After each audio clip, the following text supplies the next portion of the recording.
Ahojte, vítam vás v mojom novom videu. Dnes vám ukážem také svoje obľúbené líčenie. Tak, tvár som si umyla a urobila som si peeling coffee scrubom. Neukážem vám ho, pretože už sa mi minul, ale môžete ho nájsť na mojom Instagrame. Ako prvý si na tvár dám bázu pod make-up od Rimmelu.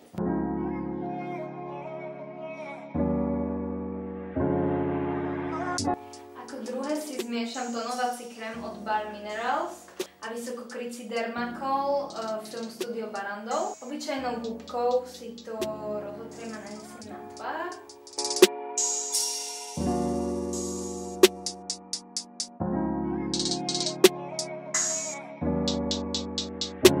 Make-up by sme mali rozotretý. Teraz ideme na rozjasňovač. Takže použijem rozjasňovač z Make-up Studia, ktorý má strieborné zafarbenie, takže spraví vám veľmi pekný efekt. A následne si ho vlastne tým, že on je strieborný, tak si ho môžete natónovať.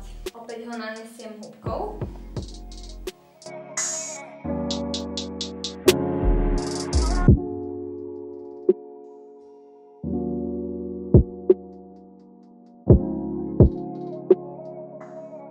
Teraz ho moc neuvidíte, ale na slnku a na dennom svetle sa to naozaj krásne trblieta a rozjasní vás to.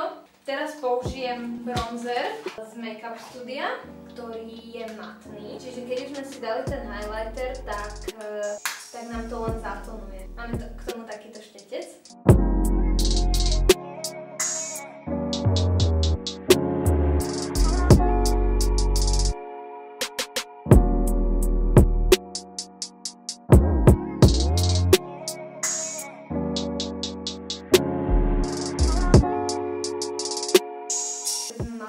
Teraz ideme na nos.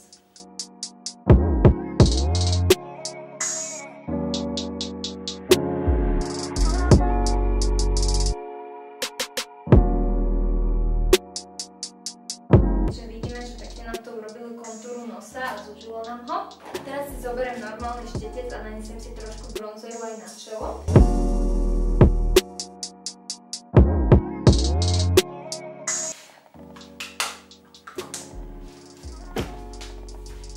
Zoberieme čistý štetec, ktorým nanesieme púder, ktorým to celé zjednotí. Ja mám sypký púder z Make-up Studia, ktorý je transparentný.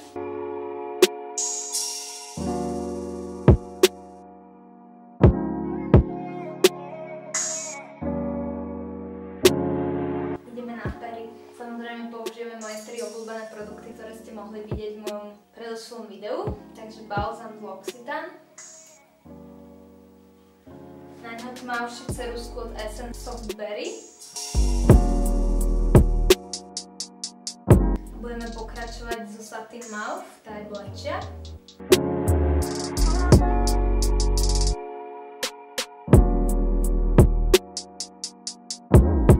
A celé to trošku zapudrujeme. Takto sme vlastne dosiahli efekt prirodzených plných pier. Teraz ideme na oči. Ako prvé na oči použijem úplne obyčajný tieň z Essence, telový odtieň.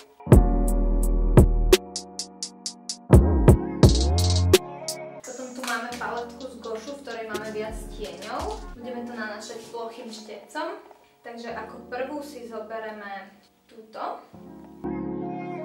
Dobre, spravili sme si s týmto tieňom oblúky, aby naše oči vlastne vyzerali také otvorenejšie. A ten istý tieň si dáme aj zo spodu. Môže to byť trošku nepríjemné. Potom si zoberieme tmavšiu a dáme si ju do kutíkov očí.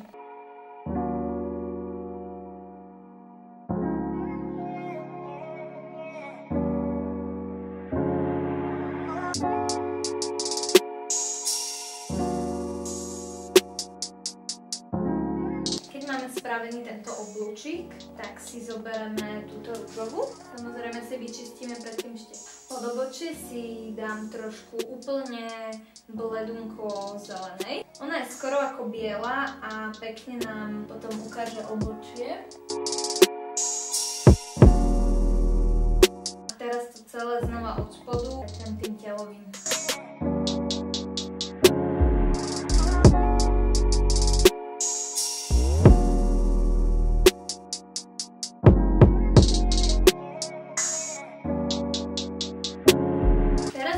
celý vrch, kde sme si vlastne robili ten oblúčik, si dám takú tehlovú.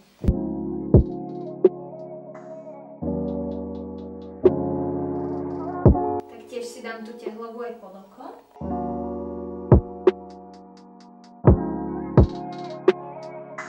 Tak tiene by sme mali hotové a teraz môžeme prejsť na linku. Linku použijeme Catrice Calligraph.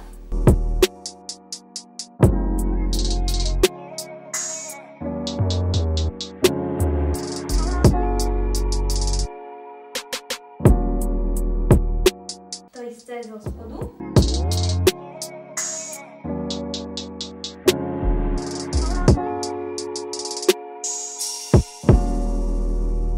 Takže keďže sa mi vypil foťák, tak som sa prezliekla, snáď vám to nevadí. Skončili sme vlastne pri linke a teraz ideme na obočie. Takže stále používam tú moju rozpadnutú paletku na obočie, tento Night Maushi. Pekne si to rozotriem, že spodnú linku si spravím takto ako keby a len to ťahám do hora.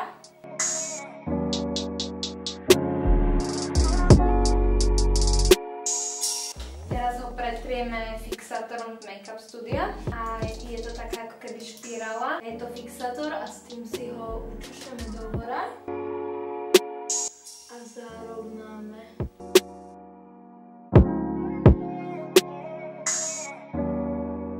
Teraz dáme poslednú fázu, čím sú myhalnice a tie ja mám ešte od včera nalepené, takže iba ich jemne pretriem špirálou.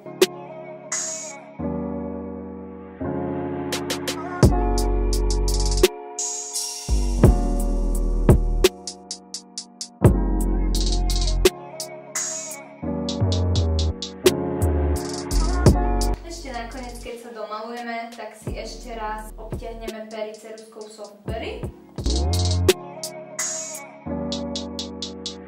Nakoniec to celé zafixujeme fixátorom taktiež z Makeup Studia, aby nám makeup